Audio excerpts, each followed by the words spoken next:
Hot అంశాలపై debate news బెంచ్కి స్వాగతం. రాష్ట్రంలో తాజాగా రాష్ట్ర ప్రభుత్వం తీసుకున్నటువంటి నిర్ణయం ఏదైతే ప్రభుత్వ వైద్య కళాశాలలు 17 కేంద్రం శాంక్షన్ చేస్తే వాటిట్లో ఒక 7 ఇప్పటికే ప్రారంభమైతే మరొక 4తో పాటు అంటే ఇంకా మిగతా 10 కళాశాలల్ని కూడా ప్రైవేటుకి ఇచ్చేయాలి అన్నటువంటి నిర్ణయం అని విపక్షం చెప్తుంటే, పీపీపీ అంటే ప్రైవేట్ కాదు, అది ప్రభుత్వ ఆజమాయిషీలోనే ఉండేటటువంటి ప్రైవేటు నిర్వహణ తప్పించి మరేమీ లేదు, దుష్ప్రచారం చేస్తున్నారు. 8,000 కోట్లంటే రాష్ట్రానికి పెద్ద భారం, అంత డబ్బులు ఖర్చు పెట్టలేకనే ఈ నిర్ణయం తీసుకుంటున్నాము అన్నటువంటి పాయింట్ చెప్పుకొస్తుంది ప్రభుత్వం.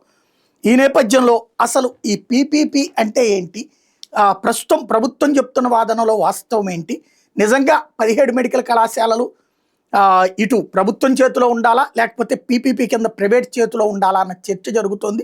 ఇంకోవైపు వైఎస్ఆర్ కాంగ్రెస్ పార్టీ రేపు రాష్ట్ర వ్యాప్త ఆందోళనకు పిలిపించింది. ఇవాళేమో జై భీమ్ భారత్ పార్టీ మహాధర్నా చేస్తోంది హైదరాబాద్ విజయవాడలో. ఈ నేపథ్యంలో అసలు ఈ వ్యవహారాలకు సంబంధించి పూర్తి అవగాహన ఉండటంతో పాటుగా ఇప్పటికీ విద్యార్థులకు సంబంధించినటువంటి ఇష్యూస్ మీదన ప్రత్యేకించి పేరెంట్స్ తరపున పోరాడుతున్నటువంటి ఆంధ్రప్రదేశ్ మెడికోస్ పేరెంట్స్ అసోసియేషన్ అధ్యక్షులు డాక్టర్ అల వెంకటేశ్వర్లు ప్రస్తుతం మనతో పాటు లైవ్లో జాయిన్ అవుతున్నారు. అసలు వాస్తవాలు తెలుసుకునేటటువంటి ప్రయత్నం చేద్దాం. నమస్తే అండి. నమస్తే అండి సాయి గారు. పీపీపీ అంటే ప్రైవేటు కాదు, అది నిర్వహణ ప్రైవేటు, కానీ ప్రభుత్వమే నడుపుతారు అన్నటువంటిది ప్రభుత్వం చెప్తుంది. దాన్ని ఎలా చూడాలి? వాస్తవంగా ఇప్పుడు మనం ఇప్పుడు దాకున్న కాలేజీలు చూస్తే ఒకటి గవర్నమెంట్ మెడికల్ కాలేజీలు ఉన్నాయండి. ఆ గవర్నమెంట్ మెడికల్ కాలేజీలు ఏంటంటే 100% ఆఫ్ సీట్స్ మనకి కన్వీనర్ కోటా, అంటే ఇప్పుడు ఆల్ ఇండియా కోటాకి 15% ఇస్తారు, అది కూడా గవర్నమెంట్కి వెళ్ళేవి. మిగతా 85% కన్వీనర్ కోటాలో భర్తీ చేస్తారనమాట. అదే ప్రైవేట్ మెడికల్ కాలేజీలు ఉన్నాయి, వాటిల్లో ఏం చేస్తారంటే 50% కన్వీనర్ కోటా అంటే గవర్నమెంట్కి ఇస్తాయి 50%, మిగిలిన 50% మేనేజ్మెంట్ కోటా ఉంటుందన్నమాట. అయితే ఇప్పుడు ఈ పీపీపీ మోడ్లో కూడా వీళ్ళు చెప్తుంది ఏంటంటే 50% గవర్నమెంట్కి ఇస్తుంది, 50% మేనేజ్మెంట్కే ఉంటాయి అన్న. అప్పుడు ఏం డిఫరెన్స్ ఉంది? ఏ డిఫరెన్స్ లేదు మనకి. ఇప్పుడు ప్రైవేట్ మెడికల్ కాలేజ్ అయితే పూర్తిగా వాళ్ళ సొమ్ముతోటే ఒక స్థలం కొంటున్నారు, బిల్డింగ్ కట్టిస్తున్నారు, అక్కడ స్టాఫ్ను కానీ మొత్తం వాళ్ళే రిక్రూట్ చేసుకుంటున్నారు, అన్ని చేసి కూడా గవర్నమెంట్ 50% ఆఫ్ సీట్స్ ఇస్తుందండి ప్రైవేట్ మెడికల్ కాలేజీ. అటువంటిది గవర్నమెంట్ ల్యాండ్ ఇచ్చేసి కొంత పెట్టుబడి పెట్టి అన్ని చేసి కేవలం 50% తీసుకోవటం అనేది మీనింగ్లెస్ కదా. కాబట్టి దానికి దీనికి ఏమి తేడా ఉంది? అది విద్యార్థులకు నష్టం తప్ప ఏమాత్రం లాభం లేదండి దీనివల్ల. రైట్. ఈ వైద్య విద్య గురించి తెలియని మిగతా వాళ్ళకి అంటే 100కి 98 మందికి తెలియదు. అసలు ఈ ఫీ స్ట్రక్చర్లో ఉండే తేడా ఏంటి, అంటే ఈ కేటగిరీ ఆఫ్ సీట్లు ఎలా ఉంటాయి, ఫీ స్ట్రక్చర్ ఎలా ఉంటుంది? అది బేసిక్గా ఇప్పుడు దాకా ఉన్న ఫీ స్ట్రక్చర్ వచ్చి తీసుకుంటే గవర్నమెంట్ మెడికల్ కాలేజీలు కానివ్వండి, ప్రైవేట్ మెడికల్ కాలేజీలు కన్వీనర్ కోటా కానివ్వండి, దానికి ఏంటంటే యాక్చువల్గా ఫీజు చాలా తక్కువ ఉంటుందండి. సాధారణంగా 15,000 అట్లా ఉంటుంది అనమాట యాన్యువల్గా. అదే బి కేటగిరీ సీట్లకు వచ్చేసి దాదాపు 13 లక్షల దాకా ఉంటుందండి, సంవత్సరానికి 13 లక్షల దాకా ఉంటుంది. ఓకే. అదే సి కేటగిరీ వచ్చేసి nearly 30 lakhs per annum. Okay. 5 ఏళ్లకే 1.5 కోటి దాకా ఉందండి సి కేటగిరీ. ఇవి ఇప్పుడు దాకా ఉన్నటువంటి ఫీ స్ట్రక్చర్ అనమాట. అయితే కన్వీనర్ కోటాలో గవర్నమెంట్ సీటు గాను ప్రైవేట్ మెడికల్ కాలేజ్ సీటు చాలా వ్యత్యాసం ఉంది. గవర్నమెంట్ చెప్పడం ఏంటంటే ఇదే ఫీజు అని చెప్తుంది, కానీ వాళ్ళు 15,000కి ఇవ్వరండి. ఆ తర్వాత ఏదో ఇండైరెక్ట్గా చాలా రకాల వేసేసి దాదాపు 2 నుంచి 2.5 లక్షల దాకా వసూలు చేస్తున్నారు విద్యార్థుల దగ్గర సంవత్సరానికి. ఓకే. అవునండి, ప్రైవేట్ మెడికల్ కాలేజీలు ఆ విధంగా వసూలు చేస్తున్నాయి. ఓకే. ప్రభుత్వ మెడికల్ కాలేజీల్లో అయితే అట్లా ఎక్స్ట్రా ఏం వసూలు చేయరు, ఏముండదు, ఎక్స్ట్రా ఏముండదండి. ఓన్లీ ట్యూషన్ ఫీజు 15,000 ఉంటుంది, అంతవరకే కట్టించుకుంటారు, అంతగానే ఏ మాత్రం ఎక్స్ట్రా ఉండదు ఫీజులు. ఓకే. ఇప్పుడు చెప్పండి ఇంకోటి ఏంటంటే ఇప్పుడు ప్రైవేట్ మెడికల్ కాలేజీల్లో వచ్చేసరికి అది ఇప్పుడు పీపీపీ మోడ్లో వచ్చేసి 50% గవర్నమెంట్కి ఇచ్చినప్పుడు మిగతా 50% మేనేజ్మెంట్ కోటాలో వెళ్తుంది. మేనేజ్మెంట్ కోటాకి వెళ్ళినప్పుడు ఏంటంటే ఇప్పుడు అక్కడ రిజర్వేషన్స్ కానీ ఇట్లాంటివి ఉండవు. ఒకటి చాలామంది ఏమనుకుంటున్నారంటే ఈ పీపీపీ మోడ్లో చాలామంది ఎస్సీ ఎస్టీ బీసీలకి నష్టం ఎక్కువనే అనుకుంటున్నారు, కానీ ఇంతకన్నా మించిన నష్టం ఎవరికంటే ఓసీలో ఉన్న పేదవాళ్ళకి ఇంకా ఎక్కువ నష్టం అండి. ఓకే. అదేలా? అంటే కన్వీనర్ కోట ఉండదు అక్కడ. అదే 50% ఇప్పుడు ఇప్పుడు ఓపెన్ కాంపిటీషన్ లో చాలా ఒత్తిడి పెరిగింది అనమాట. ఓపెన్ లో వచ్చేటువంటి ఓసీ క్యాండిడేట్లు చాలా తగ్గిపోయారండి ఇప్పుడు ప్రజెంట్. ఈ అంటే సంవత్సరం మీరనేది తీసుకుంటే ఈబీసీ కాదండి. ఓపెన్ కాంపిటీషన్ లో ఎవరైనా రావచ్చు. ఓకే. ఓసీలే కాదు, ఎవరైనా రావచ్చు. ఎస్సీ ఎస్టీ బీసీలు కూడా ఎవరైనా రావచ్చు ఓపెన్ కాంపిటీషన్ లో. ఆ 50% ఓపెన్ కాంపిటీషన్ సీట్లు ఉంటాయి, మిగిలిన 50% రిజర్వేషన్ సీట్లు ఉంటాయి కన్వీనర్ కోటాలో. ఇప్పుడు ఓపెన్ కాంపిటీషన్ తీసుకుంటే ఓపెన్ కాంపిటీషన్ లో వచ్చేటువంటి ఓసీ అభ్యర్థుల సంఖ్య ప్రతి సంవత్సరం తగ్గుతూ వస్తుంది. ఎందుకంటే బీసీలో కొంత ఎడ్యుకేషన్ పెరిగింది, దానివల్ల ఎక్కువ మంది అంటే ఓపెన్ కాంపిటీషన్ లో సీట్లు తెచ్చుకునే స్థాయికి బీసీలు ఎదిగారు అనమాట ఇవాళ. దానివల్ల అంటే ఈ సంవత్సరం మనం లేటెస్ట్ అడ్మిషన్స్ కనుక మనం గమనించినట్లయితే కేవలం 24% మాత్రమే ఓసీ స్టూడెంట్స్ ఉన్నారు. అటువంటి పరిస్థితుల్లో ఈ సీట్లు కూడా మేనేజ్మెంట్ కోటాకి వెళ్ళిపోతే ఓసీలో ఉన్నటువంటి పేదలకి ఇంకా అసలు అవకాశం ఎక్కడ ఉంటుంది? ఇది చాలా మంది అంటే దీనివల్ల ఎస్సీ ఎస్టీ బీసీలకి నష్టం అనుకుంటారు. అంతకు మించిన నష్టం ఓసీలో ఉన్నటువంటి పేదలకు ఎక్కువ నష్టం. అందరూ కూడా ఇది 1-2 కోట్లు పెట్టి చదవలేరు కదండి మెడికల్ అంటే. ఈ 1-2 కోట్లే ఎవరు వసూలు చేస్తారు? ఏ సీట్లకు వసూలు చేస్తారు? అది ఇప్పుడు దాదాపు ఏంటంటే బి కేటగిరీ సీట్లు ఉన్నాయనుకోండి, ఆ 13 lakhs పర్ యానం ఉంది. అది 5 years కి 65 lakhs అవుతుంది. ఇంకా ఎక్స్ట్రా ఏటా ఒక 2 లక్షలు అట్లా వేసుకున్నా కూడా దాదాపు ఇంకో 10-15 లక్షల దాకా అవుతాయండి. ఒక 80 లక్షలు మినిమం 80 lakhs దాకా దానికి అవుతుంది బి కేటగిరీ సీట్కి ప్రజెంట్ ఇప్పుడున్న పరిస్థితుల్లో. అదే సి కేటగిరీ సీట్ అంటే చెప్పలేం. దాదాపు చెప్పాను కదండి, 1.5 నుంచి 2 crores దాకా దానికి అవకాశం ఉంది. సి కేటగిరీ సీట్ అంటే అంటే ఇప్పుడు యాక్చువల్ గా అది ఎన్ఆర్ఐ సీటా లేకపోతే ఇంకేదన్నా? అంటే ఎన్ఆర్ఐ ఇప్పుడు అది సి కేటగిరీ వచ్చేసి ఎన్ఆర్ఐ, అదే మేనేజ్మెంట్ సీట్. అంటే ఇప్పుడు యాక్చువల్ గా అంటే ఫీజు స్ట్రక్చరే వేరే అండి. ఒక 50% కన్వీనర్ కోట, మిగిలిన 50% లో 35% బి కేటగిరీ సీట్స్. ఓకే. ఆ 15% ఏమో సి కేటగిరీ సీట్స్. ఓకే. ఆ సి కేటగిరీ సీట్స్ వెళ్ళేసరికి కాస్ట్ చాలా ఎక్కువ ఉంటుంది అనమాట. అంటే మార్కులు తక్కువ వచ్చిన వాళ్ళు అవి తీసుకుంటారు అనమాట. మార్కులు వచ్చిన వాళ్ళు అవి తీసుకోవాల్సిన అవసరం లేదు కాబట్టి మార్కులు తక్కువ వచ్చిన వాళ్ళు అవి తీసుకుంటారు, డబ్బులు పెట్టి కొనుక్కుంటారు. డబ్బు పెట్టి కొనుక్కోవటం. బేసిక్ ఏంటంటే ఆ స్థాయి కొనుక్కోగలిగిన స్తోమత ఈ సమాజంలో 5% మంది ప్రజల్లో కూడా లేదండి. దానివల్ల ఏంటంటే ఎక్కువ మంది స్టూడెంట్స్ ఉండరు అక్కడ, చాలా కాంపిటీషన్ తక్కువ ఉంటుంది అనమాట. ఇవాళ కనీసం మినిమం క్వాలిఫైయింగ్ మార్క్స్ వస్తే చాలా అక్కడ సీట్ ఇస్తారు. మినిమం క్వాలిఫైయింగ్ మార్క్స్ ఇవాళ 16% మార్కులు వస్తే చాలండి, అందులో సీట్ తెచ్చుకోవచ్చు. నీట్లో 16% మార్కులు వచ్చినా కూడా మనకి పేయింగ్ కెపాసిటీ ఉంటే సి కేటగిరీలో సీట్ ఇస్తారు. దానివల్ల ప్రతిభ కూడా బాగా దెబ్బతినే అవకాశం ఉందని. ఓకే. ఇప్పుడు ఈ పీపీపీ మోడల్ సంగతి పక్కన పెడితే వీళ్ళు జగన్ టైంలో తీసుకొచ్చినటువంటి జీవో ప్రకారం కూడా ఈ కళాశాలల్లో సేమ్ పద్ధతి ఉంది, 50% అనేటటువంటిది అమ్మడానికి. కాబట్టి అదే విధానాన్ని ఇక్కడ అమలు చేస్తున్నారు, ఇంకా దాంట్లో తప్పే ఉంది అని అడుగుతున్నారు వీళ్ళు. యాక్చువల్ గా జగన్ గారు చేసింది కూడా తప్పేనండి. అప్పుడు దాని గురించి కూడా అప్పుడు మేము కోర్టుకి వెళ్తాం. ఈ రోజు కూడా ఇవాళ హైకోర్టులో హియరింగ్ కూడా ఉందండి. ఇవాళ ఇంకా అయి ఉండొచ్చు ఇప్పుడు ప్రస్తుతానికి. బేసిక్ గా అక్కడ ఏంటంటే గవర్నమెంట్ కట్టించింది అంటే అక్కడ ఇన్కమ్ గవర్నమెంట్కి వస్తుందండి. జగన్ ప్రభుత్వంలో చేసిన దాని ప్రకారం అయితే ఏంటంటే విద్యార్థులు కట్టేటువంటి ఆ ఫీజులు గవర్నమెంట్కి వెళ్తాయి. ఓకే. ఇక్కడ ఏంటంటే అవే ఫీజులు అదే ఇన్కమ్ ప్రైవేటు సంస్థకి వెళ్ళిపోతుంది అనమాట. ఓకే. అప్పుడు ప్రభుత్వం ఆ డబ్బులు తీసుకుని కాలేజీ నిర్వహణ ఏడాదికి నడుపుతాను అన్నట్టుంది కదా? అవునండి.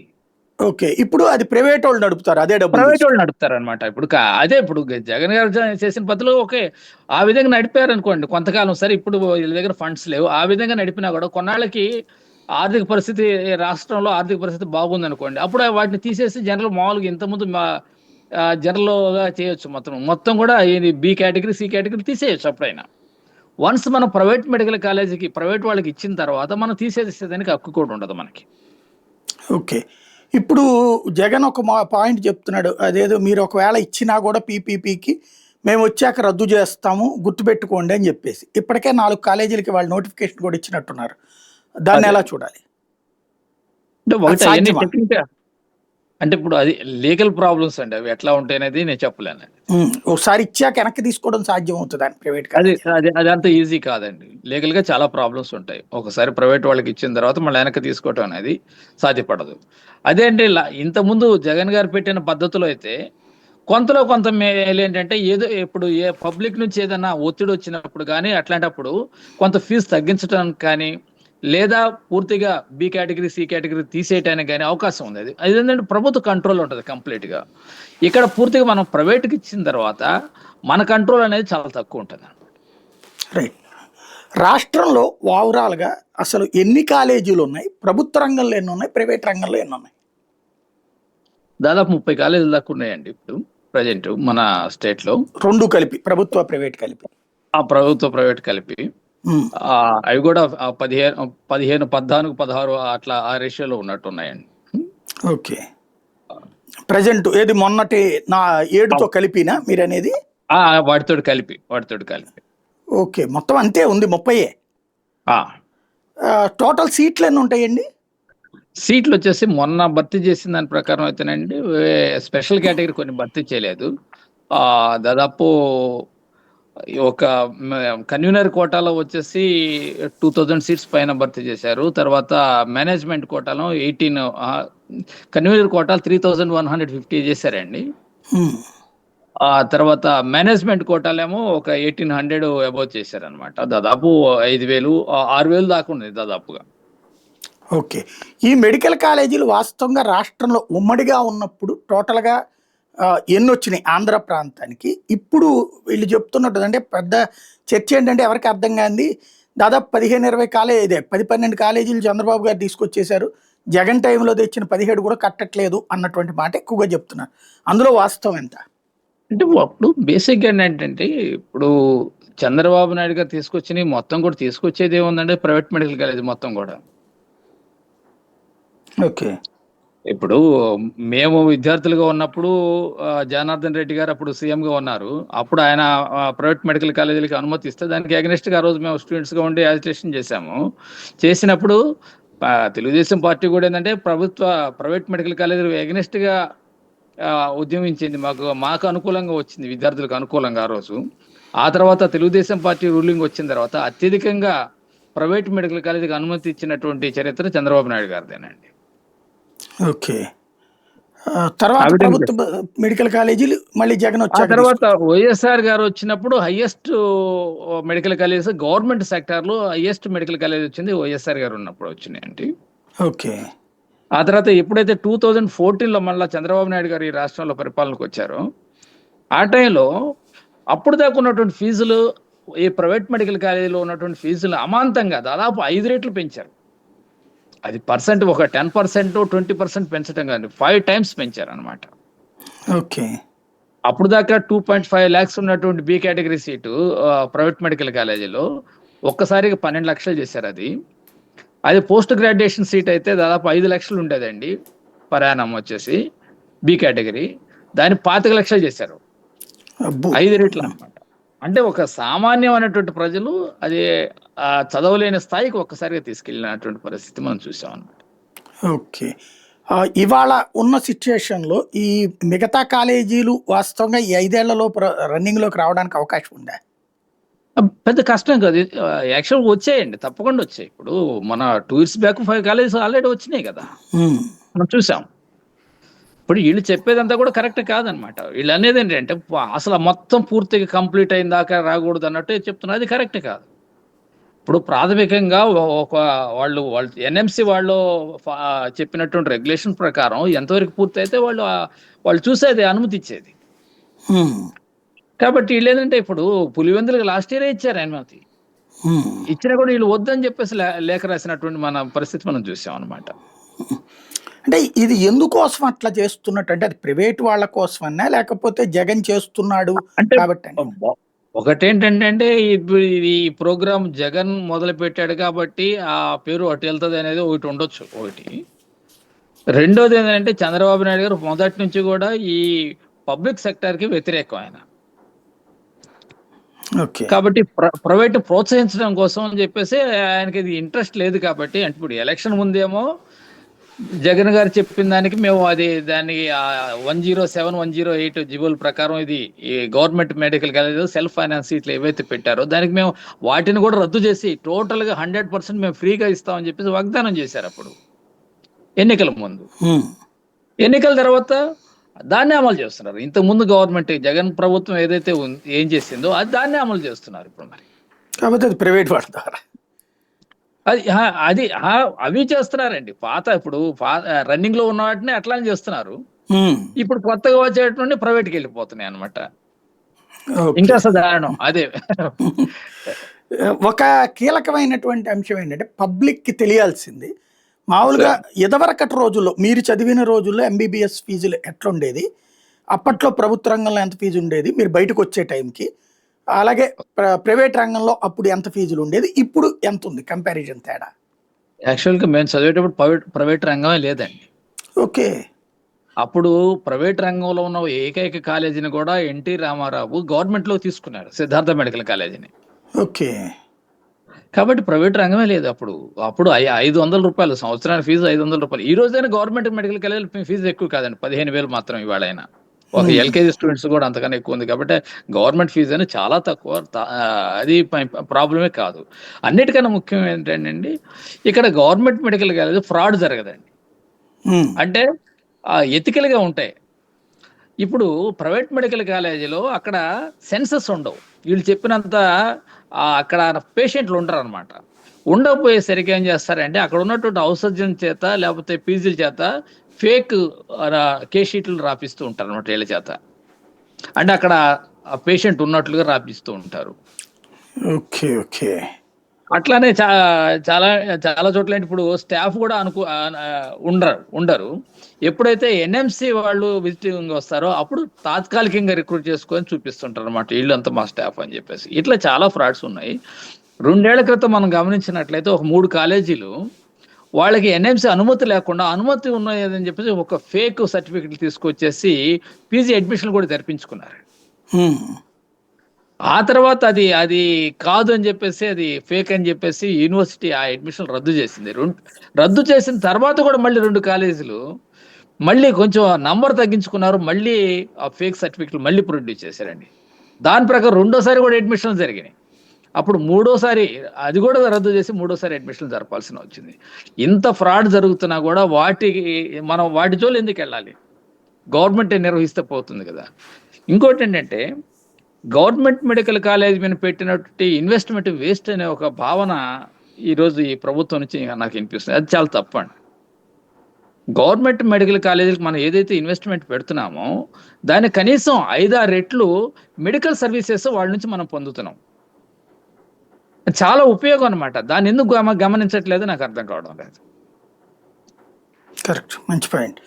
ఇప్పుడు గవర్నమెంట్ హాస్పిటల్స్ అంటే వీళ్ళు అనేది ఏంటంటే హాస్పిటల్ నిర్వహణ ఇదంతా కాస్ట్లీ, భరించలేము, అందుకనినే ప్రైవేటు అన్నటువంటి పదం వాడుతున్నారు.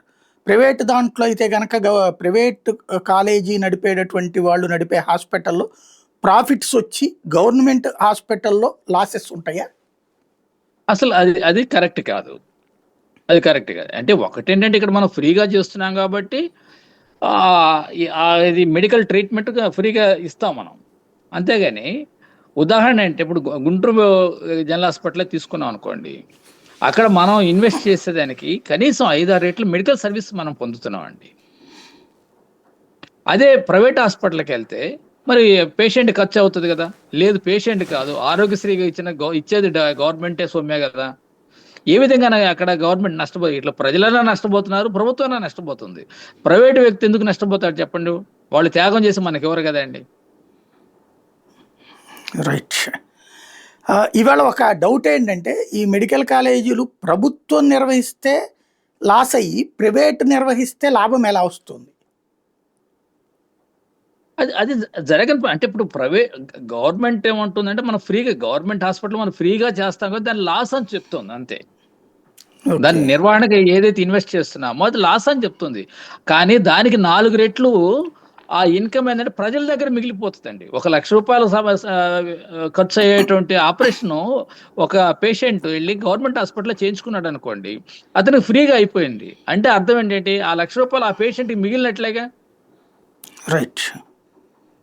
కరెక్ట్. మనం ఆ విధంగా చూసినట్లయితే గవర్నమెంట్ హాస్పిటల్లో అనేక లాభాలు ఉన్నాయి.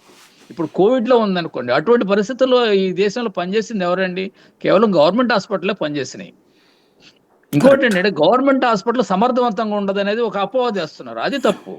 ఇవాళ అత్యంత క్లిష్టమైన ఆపరేషన్లు కానీ ఏదైనా జరిగింది ఎక్కడంటే ఇది గవర్నమెంట్ హాస్పిటల్లో జరిగినాయి. రైట్. ఈ ఇప్పుడు ప్రైవేటుకి సంబంధించినటువంటి దాంట్లో అంటే ఇప్పుడు ప్రైవేట్ రంగంలో ఉన్నటువంటి కాలేజీలకు అనుబంధంగా ఉండే హాస్పిటల్స్‌లో ఎక్విప్‌మెంట్ బాగుంటుందా? గవర్నమెంట్ కళాశాలలకు అనుబంధంగా ఉన్న దాంట్లో ఎక్విప్‌మెంట్ బాగుంటుందా?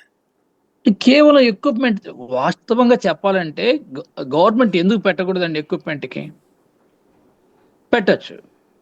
వీళ్ళు ఇన్వెస్ట్ చేయొచ్చు. కానీ వీళ్ళు ఇన్వెస్ట్ చేయటం లేదు కావాలని. ఒకప్పుడు మేము చదువుకునే టైంలో ప్రైవేట్ హాస్పిటల్‌లో ఇంత గవర్నమెంట్ హాస్పిటల్‌లో ఉన్నంత ఎక్విప్మెంట్ ప్రైవేట్‌లో ఉండేది కాదండి. అంత చక్కగా ఉండేది. ఆ రోజు మినిస్టర్లు గాని, మోస్ట్ వీఐపీస్ అంతా కూడా వచ్చి గవర్నమెంట్ హాస్పిటల్‌లో వైద్యం చేయించుకునేవాళ్ళు. కరెక్ట్. అట్లాంటిది లేదంటే నిర్వీర్యం చేసుకుంటూ వచ్చారు. వాటికి ఫండ్స్ ఇవ్వకుండా ఒక్కొక్కటి నిర్వీర్యం చేసుకుంటూ వచ్చారే తప్ప గవర్నమెంట్ హాస్పిటల్‌లో క్వాలిఫై బయట కన్నా కూడా ఎక్కువ సబ్జెక్ట్ ఉన్నటువంటి డాక్టర్స్ గాని, అనుభవజ్ఞులు గాని అంతా కూడా గవర్నమెంట్ హాస్పిటల్‌లో ఉంటారు. వాళ్ళు మనం కాదంటానికి లేదు. కరెక్ట్.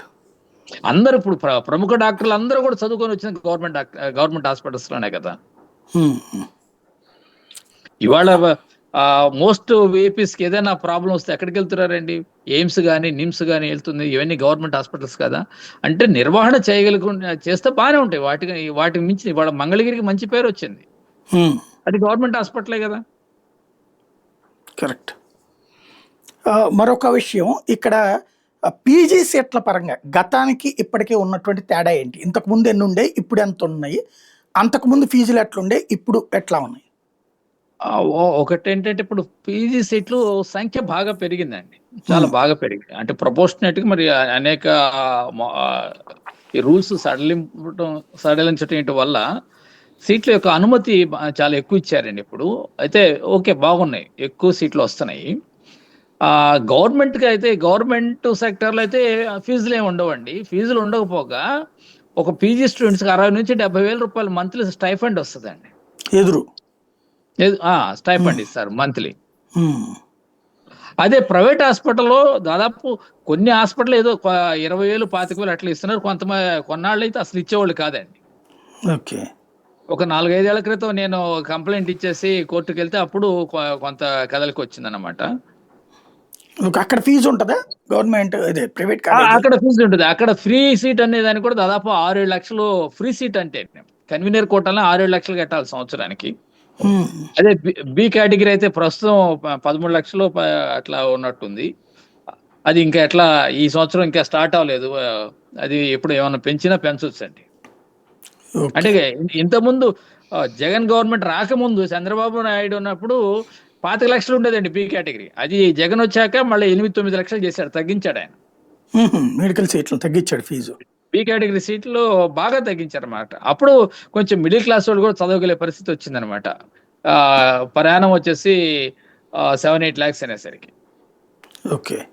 ఇప్పుడు ఈ కాలేజీల వాళ్ళు చెప్పేటటువంటి మాట అంతంత ఫీజులు ఎందుకు అవసరం అంటే అంతంత మెయింటెనెన్స్ చేయాలి. లెక్చరర్ల జీతాలు కావచ్చు, స్టాఫ్ జీతాలు కావచ్చు ఇయన్నీ అని చెప్తుంటారు ప్రైవేట్ నిర్వాహకులు.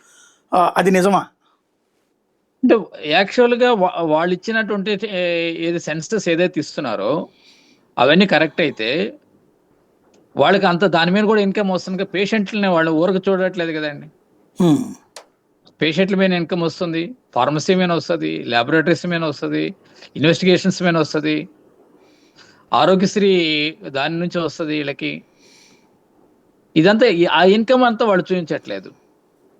ఓకే. ఓన్లీ కాలేజీకే ఎక్స్‌పెండిచర్ అంటే ఇప్పుడు కేవలం స్టూడెంటు, ఆ లెక్చరర్ ఇప్పుడు లెక్చరర్స్ ఫీజులు ఇవే చెప్తున్నారు తప్ప వీళ్ళకి వచ్చే అదనపు ఇన్‌కమ్ దానికి అదనంగా ఇవి నర్సింగ్ కాలేజ్ ఉంటది వాళ్ళకి.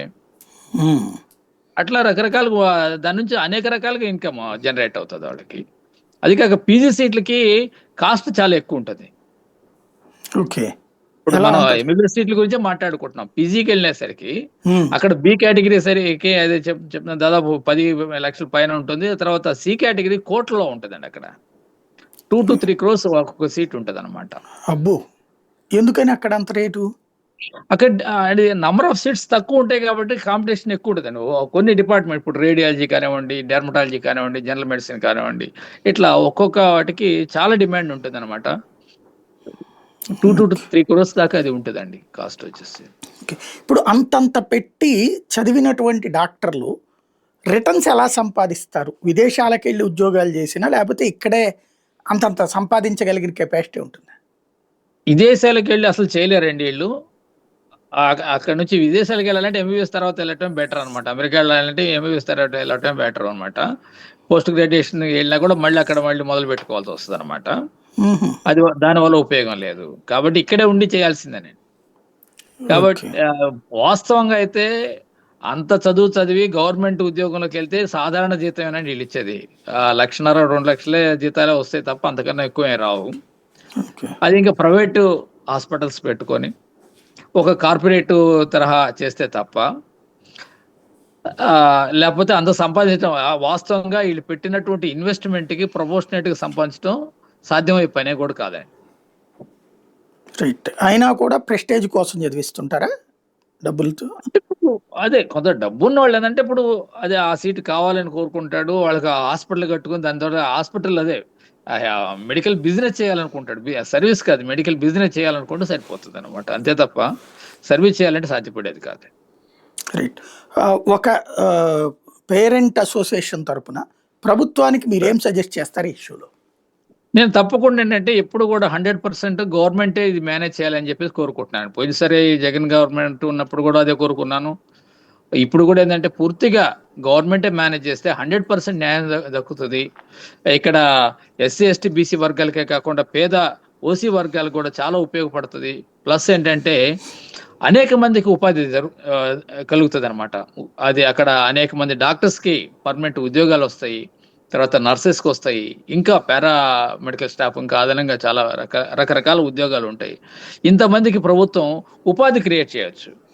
ఇప్పుడు ఒక ప్రైవేటు ఆర్గనైజేషన్ ఇచ్చే జీతానికను గవర్నమెంట్ ఇచ్చేదానికి చాలా డిఫరెన్స్ ఉంది. కాబట్టి గవర్నమెంట్ ఇచ్చినట్టు ఒక జాబ్ సెక్యూరిటీ ఉంటుంది వచ్చిన వాళ్ళకి. కాబట్టి అక్కడ నుంచి మనం గవర్నమెంట్ కూడా రిటర్న్స్ ప్రజలకి తక్కువ ఖర్చులో అయిపోయే విధంగా వైద్యం అందించే విధంగా కూడా మనం చేయొచ్చు. కాబట్టి పూర్తిగా కూడా ప్రభుత్వం మేనేజ్ చేస్తే బాగుంటుందని నేను అనుకుంటున్నాను. ఇంకోటి అంటే ఆరోగ్యశ్రీని కొంచెం స్ట్రీమ్లైన్ చేసుకోవటం మంచిదండి. ఎక్కడైతే గవర్నమెంట్ హాస్పిటల్లో చేయనటువంటి వైద్యానికి మాత్రమే మనం ఆరోగ్యశ్రీ ఇవ్వాలి, కానీ గవర్నమెంట్ హాస్పిటల్లో ఫ్రీగా చేసేటప్పుడు అదే జబ్బుకి ప్రైవేట్ హాస్పిటల్కి తీసుకెళ్ళి మనం కోట్లు ఖర్చు పెట్టడం అనేది కేవలం కార్పొరేట్ వ్యక్తులను బాగు చేయడానికి తప్ప అది ఏమాత్రం కూడా పేషెంట్కి ఉపయోగపడదని చెప్పేసి నా అభిప్రాయం అండి. అంటే అంతమందికి ఇప్పుడు దాదాపు లక్షలాది మందికి ట్రీట్మెంట్ అవుతున్నది కదా ప్రైవేట్ హాస్పిటల్. అంతమందికి ఆపరేషన్స్ చేయగలిగిన కెపాసిటీ, వాళ్ళకి ఆ వసతి ఇవ్వగలిగిన కెపాసిటీ గవర్నమెంట్ హాస్పిటల్స్లో ఉంటుంది. యాక్చువల్గా ఇవాళ ఆరోగ్యశ్రీకి ఎంతైతే ఖర్చు పెడుతున్నామో ఆ ఫండ్ కనుక ఇటు ఇస్తే అంతగా 5 రెట్లు చేయగలరండి. అంత ఫండ్ ఇస్తున్నాం, మన ఆరోగ్యశ్రీకి ఇచ్చే ఫండ్ అంత ఇస్తున్నాం. దాంట్లో చాలా 20% ఖర్చు పెట్టినా కూడా చాలా చేయొచ్చు అండి. ఓకే. అంటే పబ్లిక్ ఆ ఫీలింగ్ ఉంటుందమ్మా. సాధారణంగా పబ్లిక్ గవర్నమెంట్ హాస్పిటల్స్ అంటే ఒక నిర్లక్ష్యం ఉంటుంది కదా. ఇప్పుడు మనం ఎడ్యుకేట్ చేసుకోవటం, పబ్లిక్ ని ఎడ్యుకేట్ చేయాలి. అండ్ మనం అక్కడ ఇప్పుడు ఇవాళ ఎయిమ్స్ ఇటుకి వెళ్ళటానికి కానీ నిమ్స్కి వెళ్ళటానికి కానీ పబ్లిక్ ఎటువంటి అబ్జెక్షన్ లేదు కదండి. ఆ విధంగా మెయింటైన్ చేయాలి. హాస్పిటల్ నిర్వహణ బాగుండాలి. నిర్వహణ బాగున్నప్పుడు ఇప్పుడు ఇవాళ ఏదైనా కాంప్లికేటెడ్ కేసు ఉంటే మేమైనా బయట నుంచి కూడా రిఫర్ చేసేది ఎప్పుడు ఇక్కడ ఎయిమ్స్ ఉందంటే ఎయిమ్స్ పంపిస్తున్నాం. బెటర్. ఇప్పుడు ప్రైవేట్ హాస్పిటల్కి వెళ్తే లక్షలు అవుతాయి. అందుకని అంటే ఎయిమ్స్కి వెళ్తే అక్కడ చాలా మినిమం ఖర్చుతోటి వాళ్ళు బయటకు వస్తాడు, ఎంత కాంప్లికేటెడ్ కేసు అయినా కూడా. Right. Thank you very much అండి. మంచి సమాచారం. Thank you sir. Thank you. ఇది పరిస్థితి. ఓవరాల్గా ప్రభుత్వ రంగం అనేటటువంటి దాన్ని నిర్లక్ష్యం చేయడం, ప్రైవేటు రంగానికి అప్పచెప్పడం వల్ల నష్టపోతోంది సాధారణ ప్రజలే కాదు, ప్రభుత్వం కూడా. అలాగే భవిష్యత్తులో డాక్టర్లు అవ్వాలనుకునే వాళ్ళ యొక్క ఆశలకి గండి కొట్టి ధనవంతులు మాత్రమే డాక్టర్లు అయ్యేటటువంటి అవకాశాన్ని కల్పించే పరిస్థితి అవుతుంది ఈ పీపీపీ కానీ ప్రైవేటీకరణ వల్ల కానీ అన్నటువంటిదే పేరెంట్స్ అసోసియేషన్ చెప్తున్నమాట.